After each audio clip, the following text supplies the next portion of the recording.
When talking about the arts in higher education, there's often a sense of skepticism or confusion.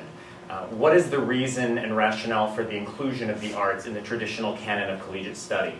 What is the use of a degree in the arts? How can a degree in the arts possibly help a student in a competitive job market?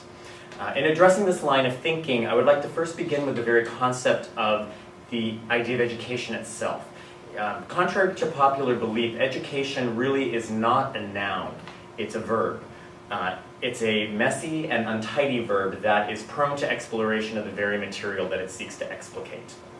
To quote University of Washington professor Roger Sale from his essay, A Mind Lively and at Ease, any expert might grant that mess and confusion are necessary evils in teaching.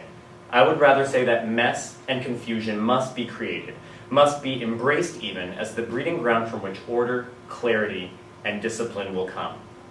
Now, this ideology of a messy, interactive education is not new.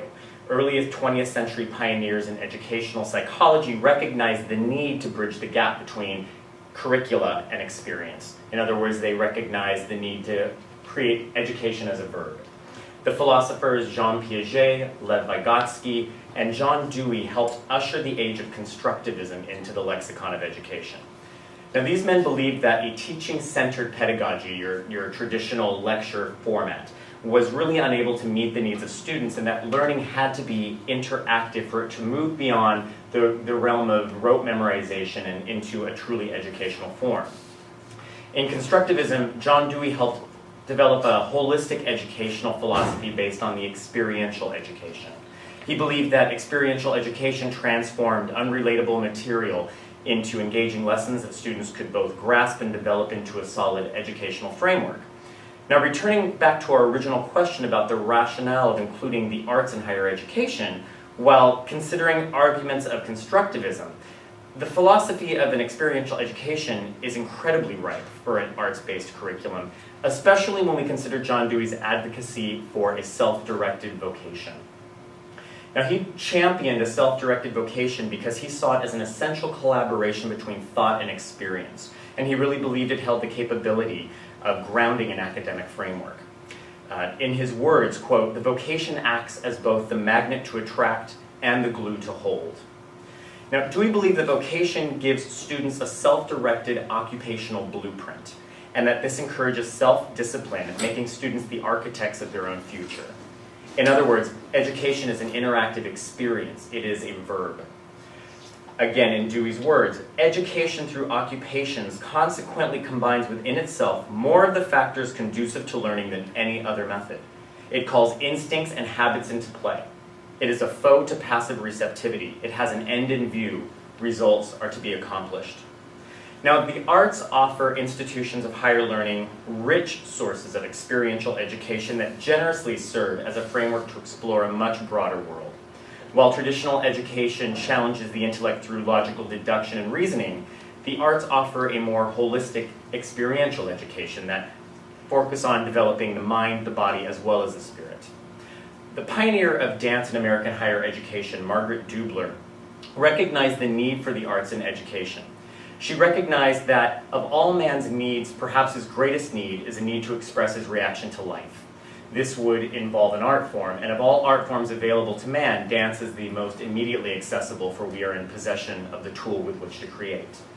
To quote Dubler, "That it will prove to be a greater art in the hands of some than in the hands of others is obvious. But as every child has a right to a box of crayons and certain instruction in the fundamental principles of the art of drawing, whether there is any chance of his ever becoming a great artist or not, so every child has a right to know how to obtain control of his body so that he may use it to the limit of his abilities for the expression of his reactions to life." Now, to grasp the full worth of dance in the university, one must first acknowledge its didactic nature. As is true in the study of any art, dance is also a means of philosophical, mathematical, political, and ethical inquiry. In effect, it's also a science. Dance can be the lens through which to analyze man's aspiring humanity or explore his most base physical trappings. Dance offers a vibrant and engaging history that illustrates how the art of movement has influenced man throughout his evolution and has served as an intrinsic element in the formation of societies. Technique and composition deconstruct physical forms into scientific structures, that are ruled by mathematics, anatomy, and physics. Clearly, while the subject of dance may serve as a vocational training, it is also an equally ideal platform for any student to spring into a liberal arts education and learn how to formulate personalized thought, theory, and philosophy. As Dubler elucidates, our real purpose is to teach boys and girls and men and women by means of the dance, to teach them a philosophy of life that finds its practical application in the dance. In my personal experience with over 15 years in the field of teaching, the most invaluable aspect of an education in dance is not the development or acquisition of technical skill or prowess, but the cultivation of a passion within the framework of the art. This development of passion generates the lifelong lessons of self-discipline, self-directed learning, and establishes an impeccable work ethic. All of these attributes make dancers incredibly sought after as graduate students or employees in any field and gives them an incredible edge in any competitive job market. What's more, this self-directed passion and discipline creates engaged lifelong learners that add immeasurable value to whatever profession they enter.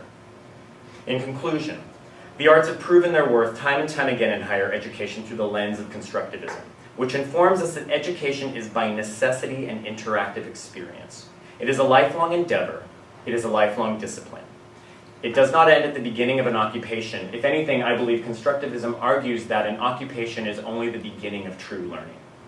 To once again close with a quote from Professor Sale, "The aim of liberal education is disciplined, conceived not as a noun or a subject, but as a verb, an act of mind." The difference here between noun and verb is the difference between discipline, which essentially seeks freedom, and obedience, which essentially seeks enslavement.